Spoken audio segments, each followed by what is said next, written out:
Faze oração bem cedinho, ao meio-dia assim também. Faze oração à noitinha, que Deus que te sustém. Já de manhã Deus escuta, ao meio-dia assim também. Mesmo te ver à noitinha, de tudo te sustém.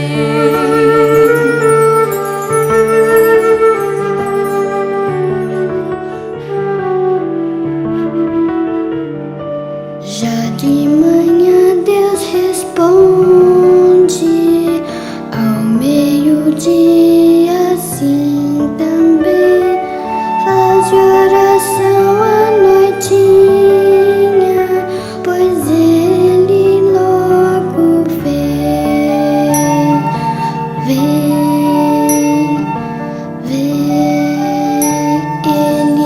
vem.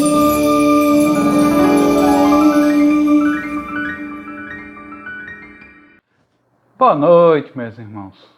Que a graça e a paz do nosso Senhor esteja com cada um de vocês.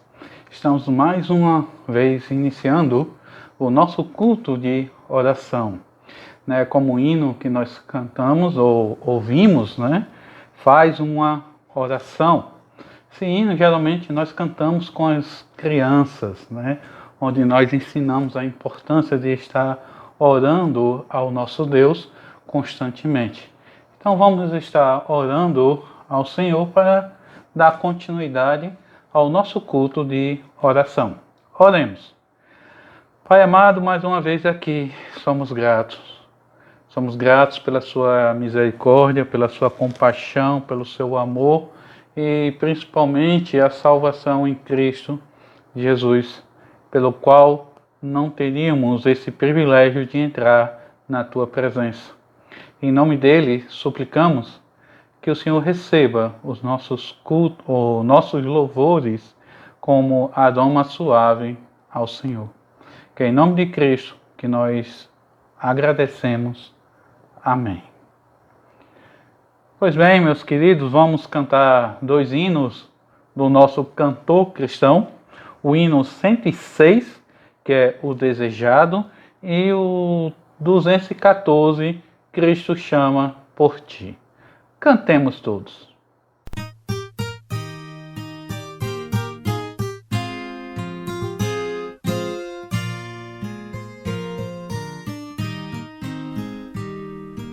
Vem o Cristo desejado, vem depressa, Redentor. Salve o dia esplendoroso,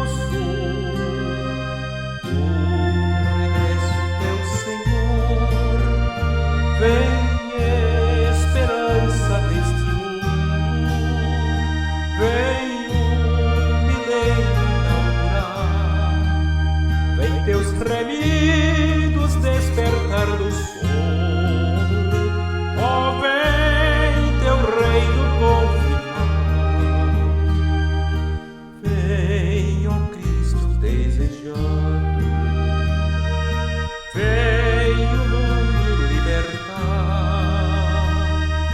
dessas dores que em ti gemem, teu poder vem demonstrar, vem esperança deste mundo, vem o milênio inaugurar, vem teus remidos despertar do sono, ó vem teu reino confirmar. Desejado, vem o mundo dominar, dispensando amor, justiça, vem teu reino dilatar, vem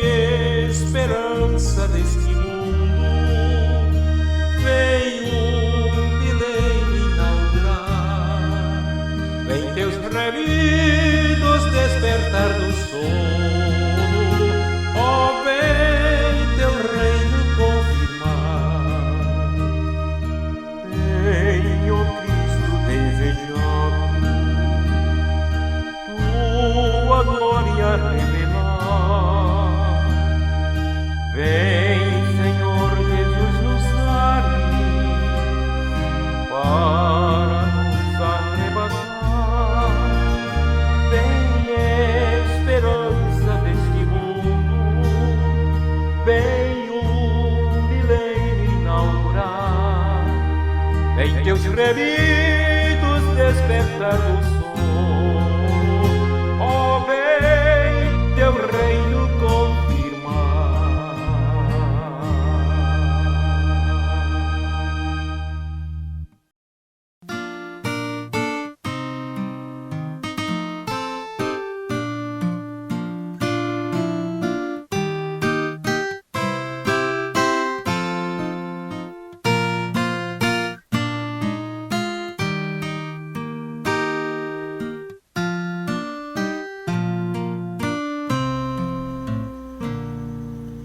Cristo Jesus com amor divino chama por ti, de amor sem igual. Ele te dá salvação eterna. Vem, pecador, agora. Venha Jesus, o bom Salvador. Ele por ti já sofreu grande dor, sangue verteu no Calvário, dar-te perdão plenário. Oh, não desprezes tal prova de amor, vem, ó, vem já a Cristo Senhor. Ele te chama, vem já pecador, como é propícia a hora. Venha Jesus, o bom Salvador, ele por ti já sofreu grande dor, sangue verteu no Calvário, dar-te perdão plenário. Vem, meu amigo, que a morte a ninguém mostra assim, o vacilar convém, que te despertes, que o mal vem aí. Vem, ó, vem sem demora, venha Jesus, o bom Salvador.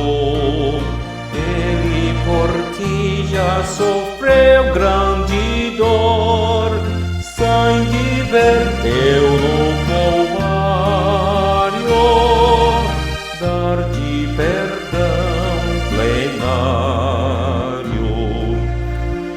Hoje tu tens a melhor ocasião de te entregares de coração.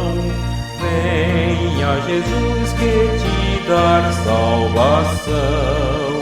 Vai-se o bom tempo embora.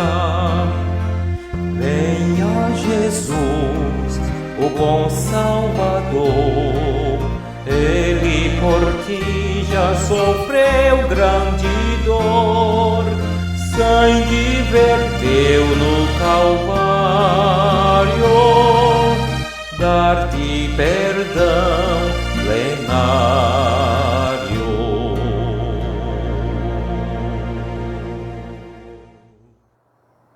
Amém, meus irmãos.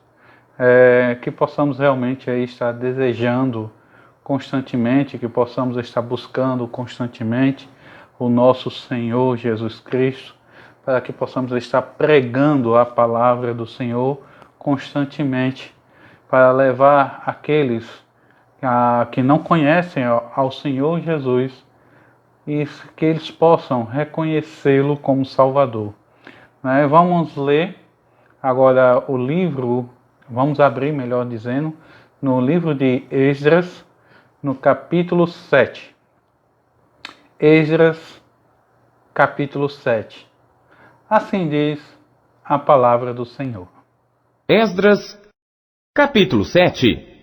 E passadas estas coisas, no reinado de Artaxerxes, rei da Pérsia, Esdras, filho de Seraías, filho de Azarias, filho de Ilquias, filho de Salum, filho de Zadoque, filho de Aitube, filho de Amarias, filho de Azarias, filho de Meraiote, filho de Zeraquias, filho de Uzi, filho de Buqui, filho de Abizua, filho de Finéias, filho de Eleazar, filho de Arão, o sumo sacerdote. Este Esdras subiu de Babilônia e era escriba hábil na lei de Moisés, que o Senhor Deus de Israel tinha dado. E segundo a mão do Senhor seu Deus, que estava sobre ele, o rei lhe deu tudo quanto lhe pedira.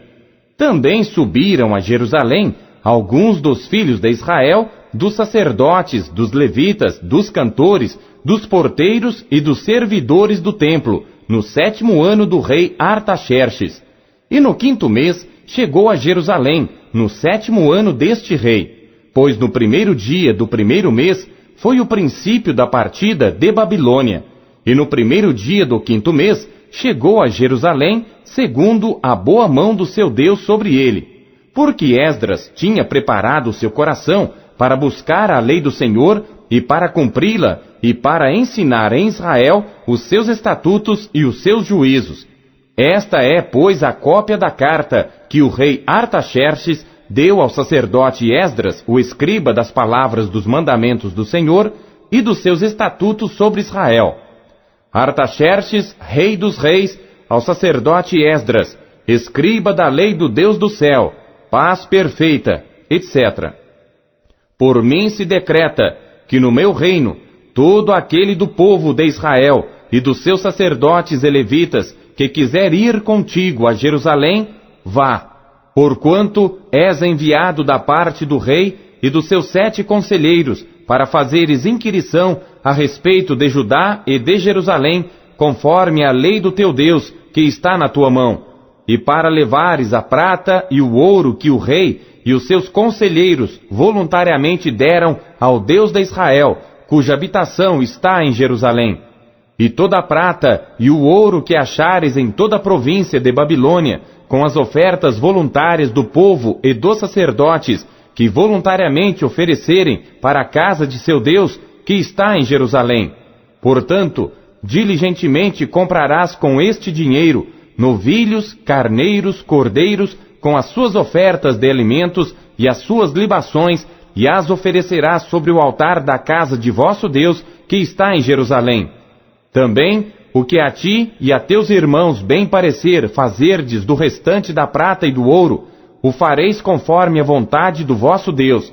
E os utensílios que te foram dados para o serviço da casa de teu Deus, restitui-os perante o Deus de Jerusalém.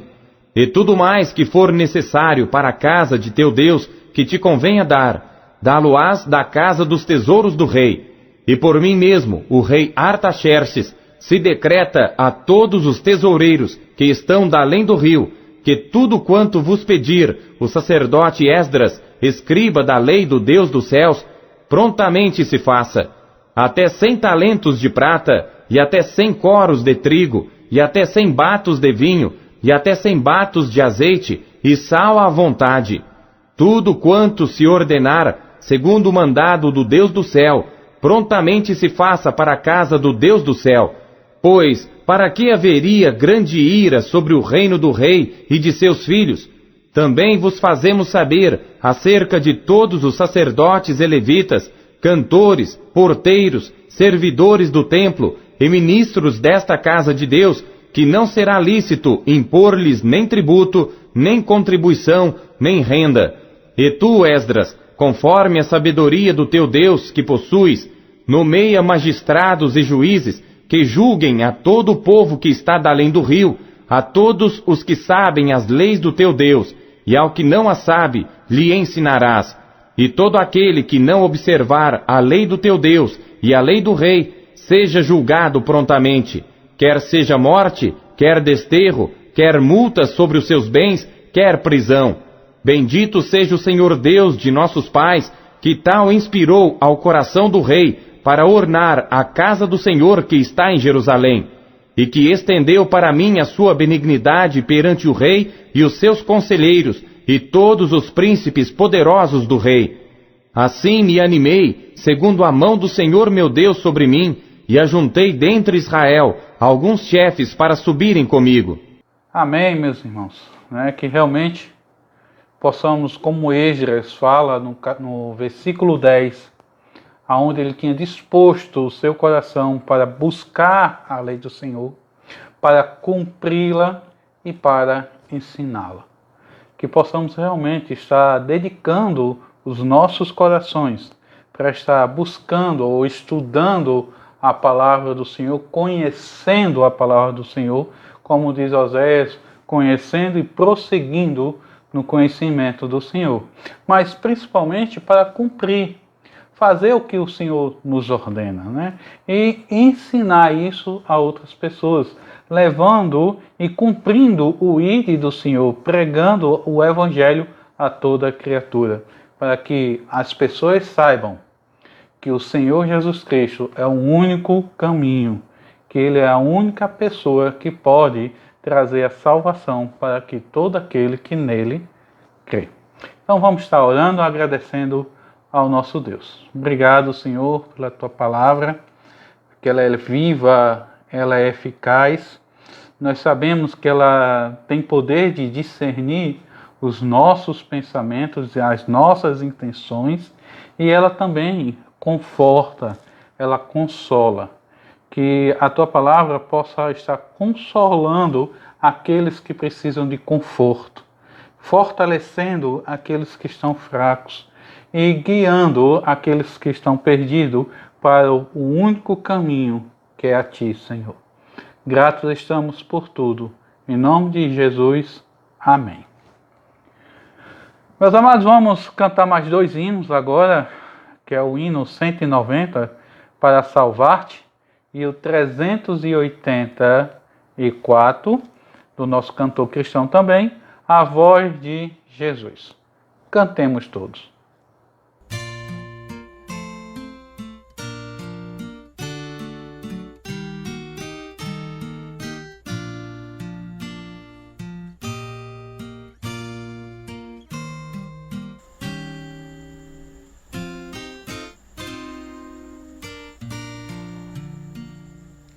Veio Jesus a este mundo vil para buscar-te a ti.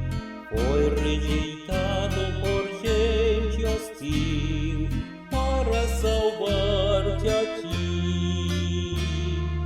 Glórias ali no céu deixou, ingratidão no mundo achou. Tudo ele fez porque te amou, para salvar-te a ti. Glória, glória, demos ao Salvador. Glória, glória, por teu tão grande amor. Glória, glória, temos a paz com Deus. Glória, glória, vamos cantar nos céus. O teu castigo Jesus levou para salvar-te a ti. Tudo na cruz ele consumou para remir-te a ti. Quem dentre os homens compreendeu todas as dores que sofreu, a condição em que morreu para salvar-te a ti. Glória, glória, demos ao Salvador. Glória, glória, por seu tão grande amor. Glória, glória,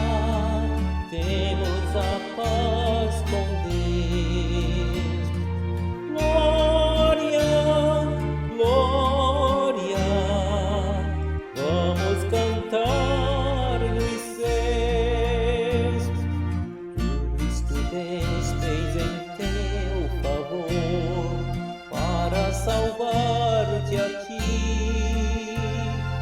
Chama-te agora com terno amor para perdoar-te a ti. Deves chegar em contrição, tendo certeza do perdão. Cristo te estende a sua mão para salvar-te a ti. Glória, glória, demos ao Salvador. Glória, glória, por seu tão grande amor. Glória, glória, temos a paz com Deus.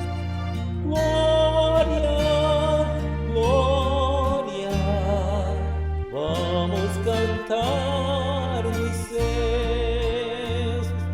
Oh, que alegria, que gozo e paz, ter salvação de Deus e nova vida que satisfaz, alma que busca os céus, livre das culpas do pecar, longe da dor e do chorar, tendo certeza de gozar a redenção de Deus. Glória, glória, demos ao Salvador. Glória, glória, por seu tão grande amor. Glória, glória, temos a paz com Deus. Glória, glória, vamos cantar nos céus.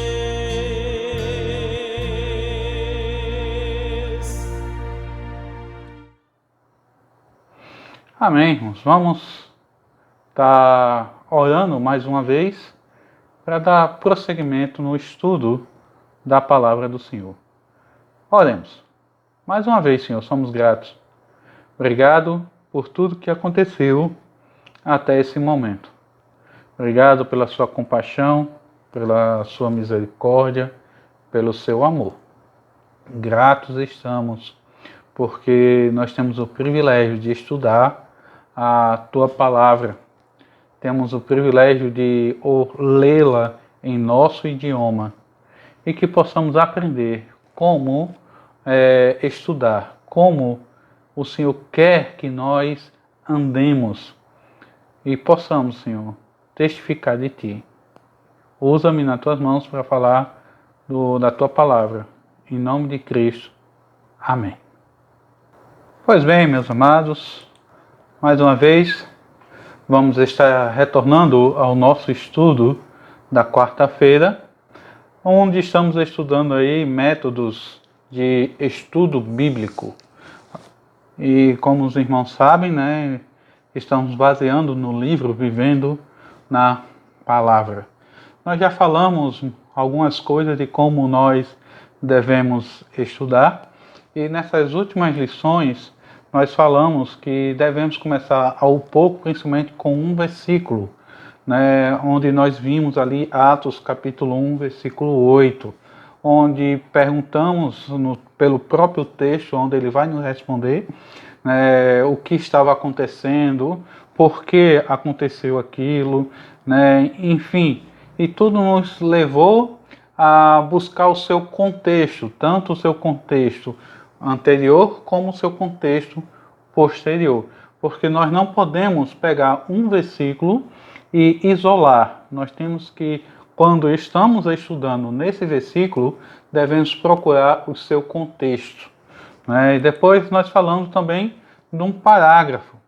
um parágrafo ele é um pouco mais complicado no sentido entre aspas, né? Mas ele é diferente do versículo do capítulo, porque o parágrafo não tem numeração, né? O parágrafo se inicia com a letra em negrito e termina no versículo que antecede o próximo versículo que tem uma letra negrita. Nós vimos que um parágrafo ele pode conter não apenas vários versículos, mas também pode conter apenas um versículo.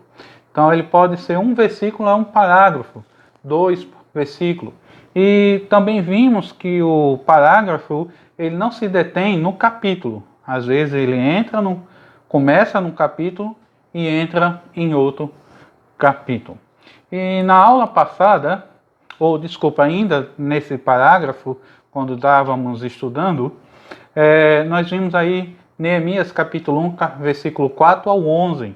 E da mesma forma do versículo, nós não podemos tirar o parágrafo do seu contexto. Então, aqui quando nós chegamos logo de início do versículo 4, Neemias ele começa a falar, né, tendo ouvido essas palavras, e isso nos impulsionou, melhor dizendo, a buscar o seu contexto. Então nós voltamos ao versículo 1 e vimos que palavras são essas, onde ele viu que o povo estava disperso, né, e a cidade tinha sido destruída, e isso fez com que nós rotulássemos nossas observações. Então, nesse nosso contexto do 4 a 11, nós vimos que ao ouvir a notícia da sua terra e de seu povo, Neemias teve algumas reações. E essas reações, falamos que foi reação emocional e reação espiritual, né? No emocional, ele chorou e lamentou, e o espiritual, ele jejuou e ele orou. Então, daí ele começou a fazer uma adoração ao Senhor, começou a confessar seu pecado e depois fazer suas petições. E nós vimos um pouquinho do contexto, porque ele era copeiro e por que isso era tão importante. E aula passada, nós falamos que o segredo da leitura ou do estudo da palavra de Deus é a capacidade de observar. Então, quanto mais você tem condições de observar o texto e absorver aquele conteúdo, mais você vai aprender daquele estudo que você está fazendo. E aqui nós ilustramos com essa imagem, onde essa imagem, a princípio, ao olharmos, damos uma pequena olhada de relance, e nós percebemos que tem pelo menos 2 rostos aí, bem visível. Mas quando a gente vai estudando e vai procurando, a gente vai perceber que existe mais rostos. Então isso, quando nós lemos a palavra de Deus, percebemos que quanto mais nós lemos, mais observamos, mais descobrimos algo novo. A palavra de Deus ela é riquíssima. Então vimos aí que quando nós estamos estudando, nós devemos saber o que procurar. Então nós falamos aqui pelo menos 6 coisas que nós devemos procurar na palavra de Deus. Então usamos aí a palma da mão para nos ajudar a lembrar o que eu tenho que procurar no texto. Aí minha esposa chegou e disse, são 6 coisas, mas só tem 5 dedos? Aí disse, espera, que você vai ver a 6. Então, nós vimos aí que devemos procurar coisas enfatizadas, né, onde vamos ver o espaço aí que o autor trata sobre o assunto, o propósito expresso do texto, a movimentação do menor para o maior ou o maior para o menor e vice-versa. Também nós vimos aí que nós devemos procurar, a segunda coisa, as palavras que são repetidas, ou textos, termos, né? Como ver termos, orações que são repetidas. Personagem, né? Quando ele se dedica muito em um personagem. Nós vimos aí também a incidência de circunstâncias, né? Incidentes e circunstâncias, padrões que também nós devemos procurar. E, por fim, nós falamos sobre o uso do Antigo Testamento no Novo Testamento. Hoje, dando continuidade, vamos procurar coisas relacionadas. Então, nós vemos aí de um movimento geral para um movimento específico. Ou quando ele começa a falar de coisas gerais e daqui a pouco ele vai estreitando e indo para algo mais específico. Por exemplo, em Mateus, capítulo 6, no verso 1, ele vai dizer: guardai-vos de exercer a vossa justiça diante dos homens, com o fim de serem vistos por eles. De outra sorte, não tereis galardão junto ao vosso Pai Celeste. Veja que Mateus está falando sobre a justiça dos homens, aonde os homens procuravam ser justos, e principalmente ali nós vemos que eles gostavam de se mostrar. Então a gente vê Jesus já, vamos dizendo assim, de um modo mais específico, que justiças são essas que os homens estavam querendo praticar e que eles estavam querendo se vangloriar com isso. Então a gente vê que ele começa do geral e começa a usar 3 ilustrações ou 3 exemplos mais específicos sobre essa área. No verso 2 ao 4, ele fala sobre a esmola. Então ele chega e diz: olha, o que você dá com a sua mão direita, não deixa a sua mão esquerda saber. Ou seja, você não precisa sair falando para todo mundo que ajudou algumas pessoas, ou uma pessoa em específico. Então você deve procurar fazer o que é o correto, ou como as pessoas dizem, fazer o bem. Né? Não é errado a gente dar esmola. Agora também não precisamos dizer para todo mundo. Também não é errado a gente ajudar, a gente tirando um pouquinho o contexto de esmola, né? Mas vamos dizer, ajudar a quem precisa. Né? Você chega, tem uma pessoa que está passando por alguma dificuldade e essa pessoa precisa de ajuda. Então você pode ajudar, mas não precisa as outras pessoas ajudarem, porque o Senhor nosso Deus sabe. Tanto é que no segundo, do verso aí 5 a 15, ele vai falar justamente de oração. Porque você vê que os judeus gostavam daquele momento de oração, onde ele falava na frente de todo mundo, falava de um modo bonito, para que todo mundo pudesse ver que ele sabia orar muito bem. Só que Jesus chega para seus discípulos e diz: olha, vá para o seu quarto, vá para o seu lugar secreto, orem em secreto, que Deus vê. Então não precisa as pessoas saberem a sua oração, ou se você sabe orar ou se não sabe. O importante é que você esteja em comunhão com Deus. Né? Você ore, tenha o seu momento devocional com Deus, seu momento a sós com Deus. Não precisa as pessoas ficar vendo, dizendo que você é espiritual, que você ora 3, 4, 5 mil vezes por dia. Mas o importante é que Deus sabe disso. E segundo é o jejum.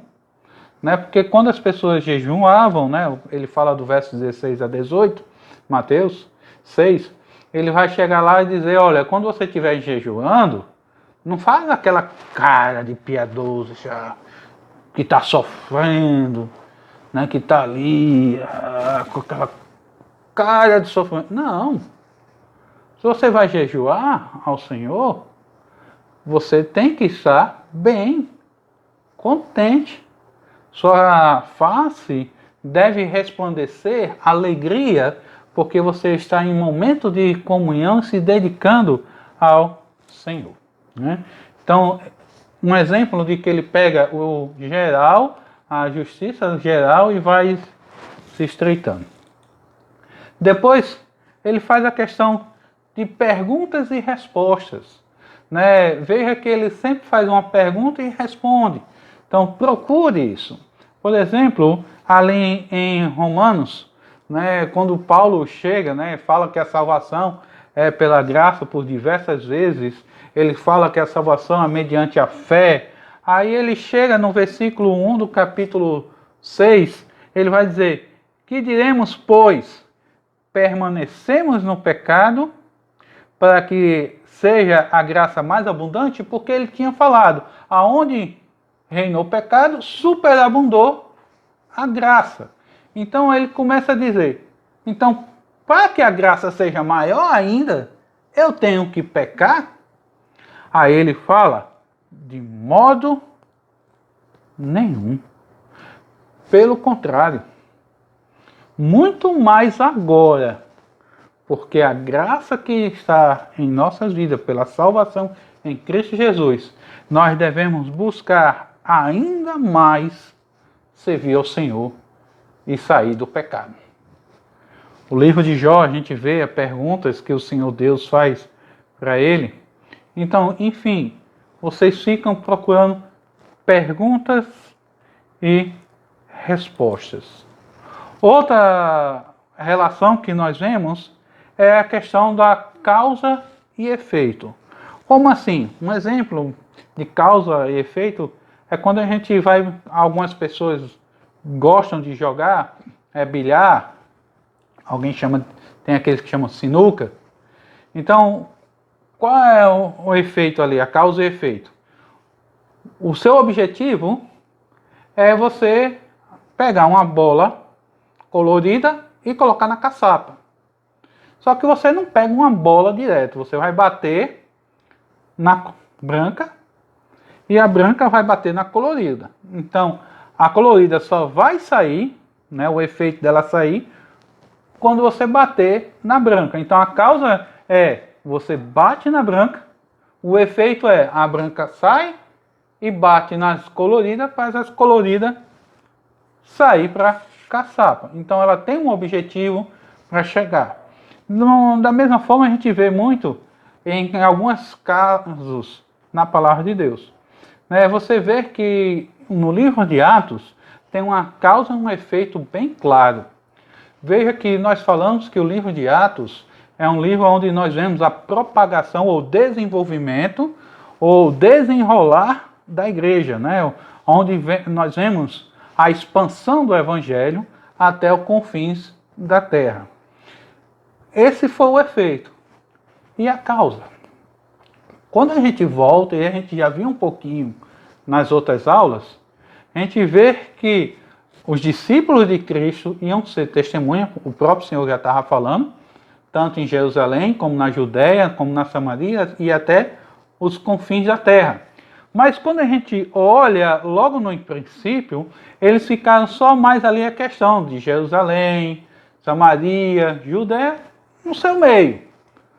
Mas e a propagação do evangelho que o Senhor disse que eles seriam a testemunha?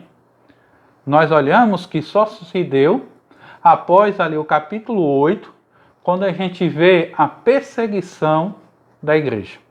A gente vê o mártir de Estevão, onde Estevão foi morto, a gente vê a explanação de Estevão desde a criação até aquele momento, onde ele mostra Cristo sendo o único Salvador, que Cristo era o Messias, a qual tinha sido prometido, e ele vem decorrendo isso. E quando chega ali, ele é morto apedrejado. Logo em seguida, quando a gente chega já no capítulo 9, a gente já vê ali do capítulo 8, capítulo 9, o capítulo 8, o povo já se expandindo, já fugindo, se espalhando aí, e por onde eles iam se espalhando, eles iam pregando a palavra de Deus. Então, quando ele chega ali no capítulo 9, a gente já vê Paulo, ou melhor, Saulo, pedindo carta, ou pedindo autorização para que ele pudesse ir perseguir todos aqueles que eram cristãos. Então, devido à perseguição, o povo precisou fugir, começou a se espalhar, e à medida que ele foi se espalhando, a palavra de Deus foi sendo pregada. Então, a causa foi a perseguição e o efeito foi a propagação da palavra de Deus. Em seguida, a gente vê coisas semelhantes, né? Então, quando a gente olha aí, a gente vai ver as símiles, onde a gente vê as palavras mais comuns que são usadas são tão e como. Então, você vai ver que em algumas partes da palavra de Deus, a gente vai ver o autor, ali o escritor, fazendo comparações, né? Ali mostrando semelhança entre um e outro. Veja que ele chega no Salmo 42, ele fala, como suspira a coça pela corrente de águas, assim por ti, ó Deus, suspira a minha alma. Então, ele começa a fazer aí semelhança da mesma maneira que a coça sedenta procura por água, nós devemos também ter a sede de procurar o Senhor. Tanto é que Pedro também, ele começa a dizer, olha, como menino desejai, como meninos recém-nascidos.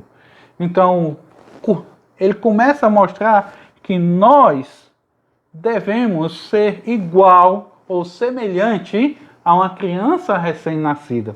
Então, aquela euforia e o desejo da criança de se alimentar com leite materno, assim deve ser o nosso desejo, a nossa ânsia de procurar estudar a palavra de Deus. Também metáforas, ele vai fazer comparações, só que dessa vez ele não usa a palavra tão e nem como. Como Jesus chega e diz, eu sou a videira, né? E o meu pai, o lavrador. Né? Tanto é que ele chega e diz, olha, eu sou a videira. Ele está fazendo aí uma comparação, uma semelhança. Ele diz, ó, aqueles galhos que não estão em mim são cortados, aqueles que não dão fruto são cortados e jogados fora. Ele chega para Nicodemos e diz, olha, você tem que ser igual a um recém-nascido, né? Importa nascer de novo. Né? E ele fica ali sem entender e Jesus começa a explicar e dizendo, olha, você tem que nascer de novo, Nicodemos. Ou seja, você tem que aceitar Cristo, aceitar que é pecador e nascer de novo. E com isso nós vemos aí um pouquinho a diferença, que nós temos a semelhança e as diferenças. Nós vamos ver aí nas diferenças o uso de mais e o uso de porém, né? Então veja que o próprio versículo 8 do capítulo 1 de Atos que nós usamos, ele chegou e diz, mas, a gente vê o contexto que estava acontecendo ali, nós vemos a mudança, né, onde os discípulos estavam buscando saber restauração do reino, e Jesus começa a chegar e diz, olha, mas vocês serão o quê? Minhas testemunhas. Da mesma forma como Paulo chega, ele começa no capítulo 5, o verso 20 e 21, se não falha a memória, ele começa a dizer que as obras da carne são isso, né?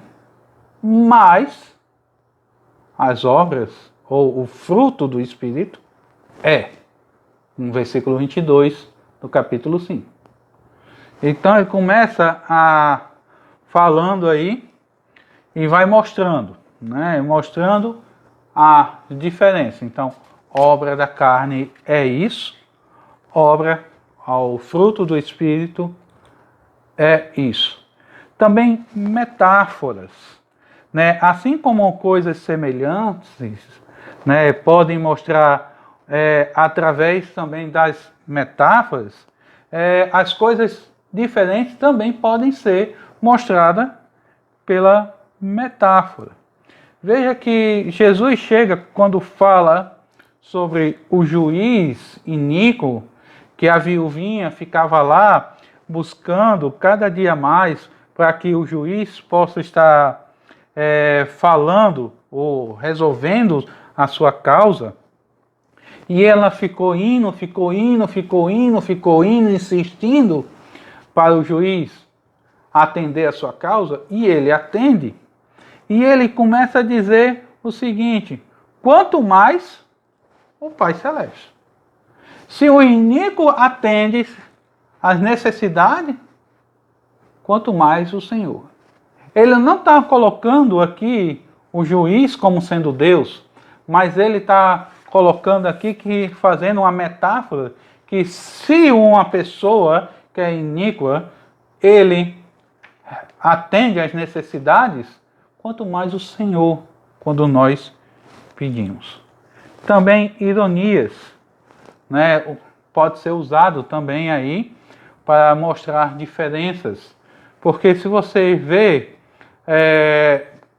a mulher que era problema de com fluxo de sangue, né, que o Senhor, se a gente olhar um pouquinho o contexto, Jairo vai até o Senhor porque a filha ali estava doente, aí chama, né, vem no meio do caminho, aquela multidão, o povo pressionando ao Senhor, vai aquele aperto, e de repente Jesus Pai diz: quem me tocou?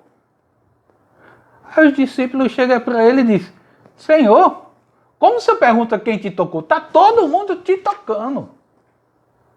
Então veja que há uma certa ironia, porque ele sabia que a multidão estava tocando ele. Mas ele chega de repente e diz: quem me tocou? Porque o toque não foi como os demais. Porque os demais é um toque de interesse. E esse foi um toque pela fé. Tanto é que quando a gente olha um pouco o contexto dessa passagem, a viuvinha chega e diz, ou a mulher com fluxo de sangue, chega e diz o seguinte: se eu tão somente tocar. Então, pela fé, ela acreditava que, ao menos se tocar a orla dele, ela ficaria sã. Então, chegamos à quinta coisa que nós devemos procurar. E a sexta? Será que tem mais um dedo? Não. Palma da mão. Nossa palma da mão vai retratar a vida real. Busque a vida real de cada personagem, de cada pessoa ali que você está estudando. Porque da mesma forma que nós olhamos para eles e olhamos para nós, muitas vezes nós vamos poder nos comparar com ele. Veja que precisamos perguntar quais eram as ambições dessa pessoa.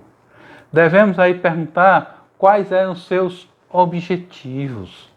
Também devemos perguntar que problema que ele estava passando. Porque muitas vezes, quando nós olhamos, muito parecido conosco, né? Parece que é um filme da nossa própria vida. Veja como ele se sentia. Muitas vezes o sentimento que ele tinha, que ele passava, é muito parecido com o que nós passamos, né? Então, qual é a sua reação? Veja o que ele estava passando, qual é a dificuldade que ele tinha, veja o que ele estava sentindo e veja o que ele fez. Qual foi a reação dele? E se pergunte, no lugar dele, qual seria a minha reação? Ou melhor, como eu falei, muitas vezes o personagem passou pela mesma coisa que eu estou passando, ou muito parecido. A pergunta então você pode fazer: será que eu posso reagir dessa maneira? Tem que ver que muitos dos personagens, a gente sabe que teve aqueles que reagiram segundo a vontade de Deus e teve aqueles que não reagiram. mas tanto que reagiram como não reagiram, tem muitas lições para nos ensinar. Aquilo que eu devo fazer e como fazer, e aquilo que eu devo evitar. Então, temos exemplos de pessoas, bem ligeirinho, que o nosso tempo aí já estourou, né? Então, veja Abraão. Abraão tem uma história fantástica. Veja o capítulo 22, ele vai chegar e dizer que o Senhor, melhor dizendo, chega para Abraão e diz: Abraão, pega teu filho, teu único filho, pega ele, leva para o monte onde eu vou te mostrar e ali você vai sacrificá-lo em meu nome. Então veja que Deus chega para Abraão e diz: ó, pega o teu filho, o teu único filho, a quem tu amas. Dá uma ênfase. Imagina aí como ele se sentiu e qual foi a reação dele. Conhecido como o pai da fé. Então, creu Abraão e isso foi imputado como justiça. Crê, e cada um de nós podemos crer, que o mesmo Deus que foi com Abraão é o mesmo Deus que é com você. Então, da mesma forma que Deus agiu na vida de Abraão, ele vai agir na nossa vida. Então, Moisés é um homem considerado o homem mais justo. Se a gente olhar de pacífico, melhor dizendo, né, mansidão, veja que ele foi o homem mais manso, mas por causa de uma atitude, porque ele agiu pela carne, ou agiu pela ira. A Bíblia diz: irai-vos e não pequeis. Então ele diz que você pode irar, mas você não pode agir sobre a ira. E Moisés agiu pela ira.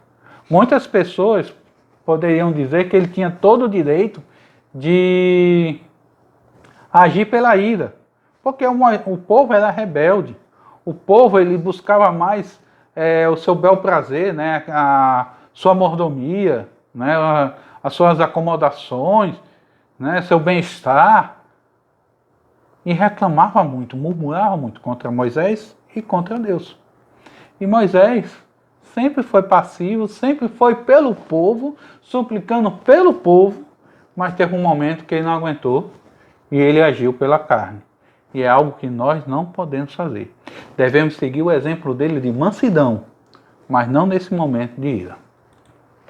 Noé, tenta imaginar Noé aí, onde ele ficou 120 anos pregando, né, pregoeiro da justiça, onde pregou o dilúvio, pregou o arrependimento do povo, o povo tinha que se arrepender, né, para entrar na arca, e mesmo assim o povo lá não acreditou.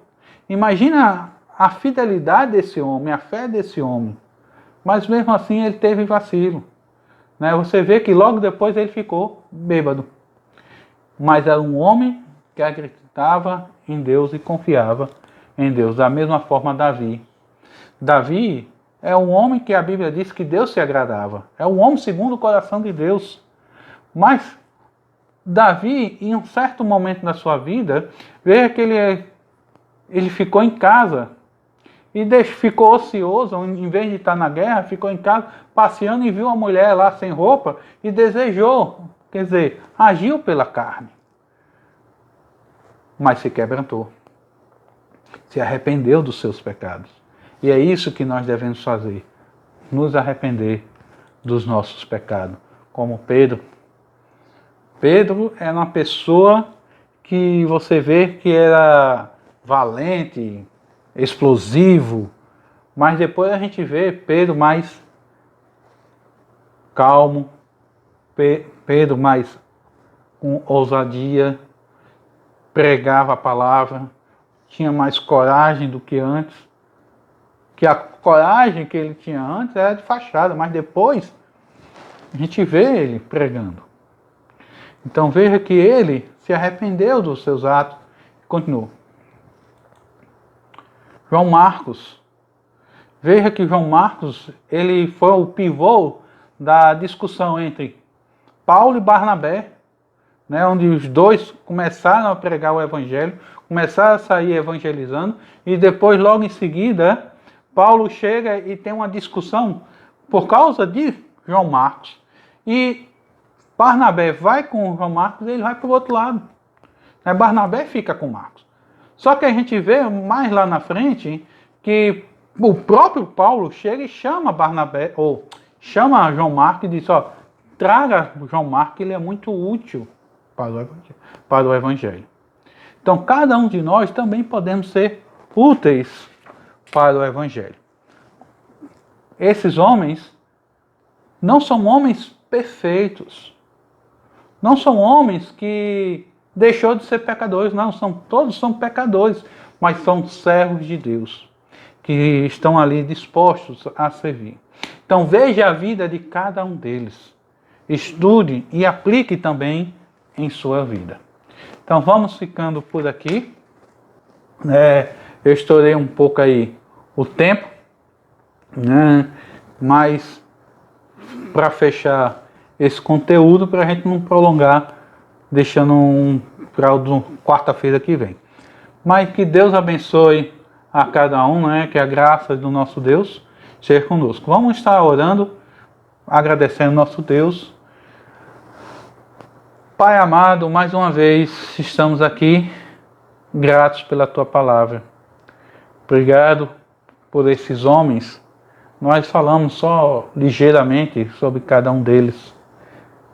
Só demos nenhuma pincelada, mas aonde a vida deles tem muito a nos ensinar.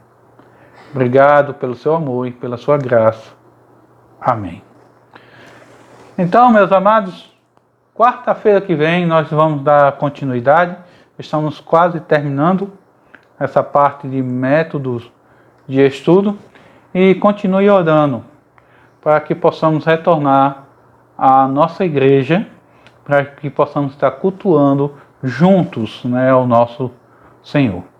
Então, que a graça e a paz do nosso Senhor, a comunhão do Espírito Santo, né, que possamos estar aí unidos, né, em Cristo Jesus, para que possamos estar levando, mesmo em quarentena. Lembre-se de Paulo. Paulo foi grandemente usado por Deus quando ele estava preso.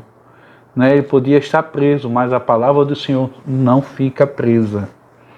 Então, que possamos estar anunciando, pegando cada oportunidade para pregar a palavra de Deus. E se Deus assim permitir, e nós não voltarmos à nossa igreja, domingo pela manhã, às 9 horas da manhã, a nossa escola bíblica dominical, e o domingo à noite, né, às 7 horas da noite, com o culto de adoração ao nosso Deus e um culto especial para o Dia das Mães. Então, Deus abençoe e até domingo pela manhã, se assim Deus nos permitir.